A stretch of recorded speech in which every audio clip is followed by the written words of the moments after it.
The first thing I want us to think about is that immigration laws historically are relatively new. So the idea of controlling or doing something about immigration is relatively new. In fact, the Constitution makes no mention of controlling immigration because the U.S. was a frontier and immigration was highly encouraged. So this idea, the debates that we're having today, is relatively new. Truly, Chinese Exclusion Act, 1882, is probably one of the first, focusing on excluding a particular group, but more contemporary notions of immigration, really we didn't pass a law until 1986. So this debate is new, right, when we talk about immigration. Also, historically, it's a federal issue, and that's the other part of the debate, right, is that immigration law is typically made at the federal level. And certainly that's what we're discussing today, that whether states or local entities should have power in controlling immigration. The other thing I want you to think about is that historically immigration laws have been highly influenced by popular sentiment, beliefs about immigrants that may not necessarily be true, okay? So different examples, economic issues, taking jobs, notions of nativism, they're changing what it means to be American. Obviously, national security is another reason why immigration laws have been passed. They appear, they reappear. So some of the, we had something called Operation Wetback in the 1950s, and then the Great Repatriation in the 1930s. Some would say these are very similar in terms of the types of policies. So very historical in that they appear and reappear. When we talk about immigration, this is another factor. And I just want to say symbolically, which I think why this has been such a divisive issue, not getting political, but divisive, is that the symbolic nature of this particular 1070, right? So in many ways, some would say that the damage is done, right? The boycotts, even if this does not get implemented, the symbolic nature of this policy has such an impact on immigration law that, again, whether or not it's carried out, very visceral impact in terms of immigration. Next issue I want you to think about is that when we talk about immigration, there's various ways that laws are, in fact, formulated. So we can think about ideas of being proactive, doing something before immigration happens, right? Being reactive, detaining, stopping, or doing something, right? Responding, that's another way, immigration policy. Deterrent immigration policies, doing something so that immigrants don't come to the U.S., for example, creating laws. Employer sanctions would be another example. But many times, they're not always well-written and not always very clear, which is another one of the debates here.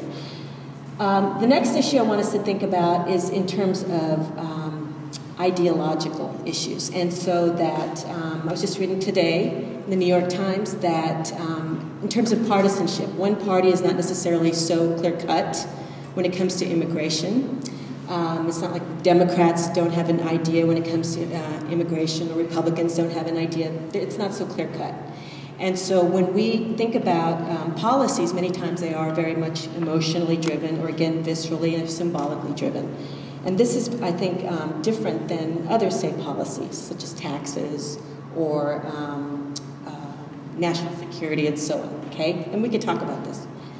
The next issue that I want us to think about is the idea of numbers, okay? So what's wrong with this statement when we say there are 15 million unauthorized or undocumented immigrants in Arizona? What's wrong with that statement? What's that? Well, I agree, it's not true, but we don't know. When somebody says there's 18 million undocumented immigrants in Arizona, we don't know because they're undocumented, right? And we never have accurate assessments. And so one of the things I want us to think about in this debate is that when you get these numbers, and I got to tell you, elections are great, right? Because these numbers get thrown around to at least challenge some of the numbers, right? And so right now, the best estimates have the overall unauthorized, undocumented, illegal, whatever you want to say, at around 12 million within the United States. And in the state of Arizona, it's around 460,000 is the figure that I keep hearing.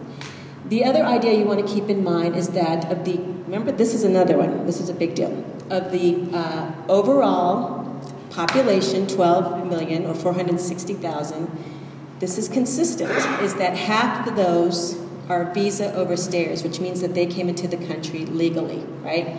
This is very different, which doesn't address the big wall, right?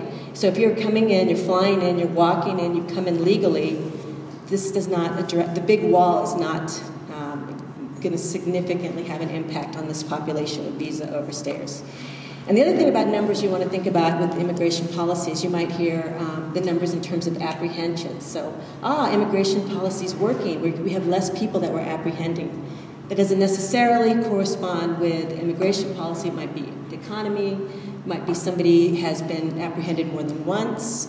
It might be a variety of different topics. So when you hear apprehension numbers being used or touted as a successful immigration policy, this is another one of those issues that you want to think about, okay? And then finally, I'll keep this short here, is that one of the issues here, I think with this 1070, is that if we were going to say, what are we going to do about immigration?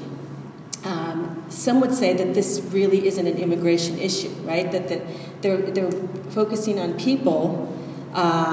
So, for example, an arrest, or the other issue was ordinances, right? This is the other one.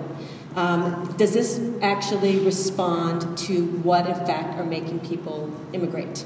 Okay, and does this particular policy or this provision, right, corresponding with the police, is this really going to do something about immigration? And that is one of the big topics that I want to talk about.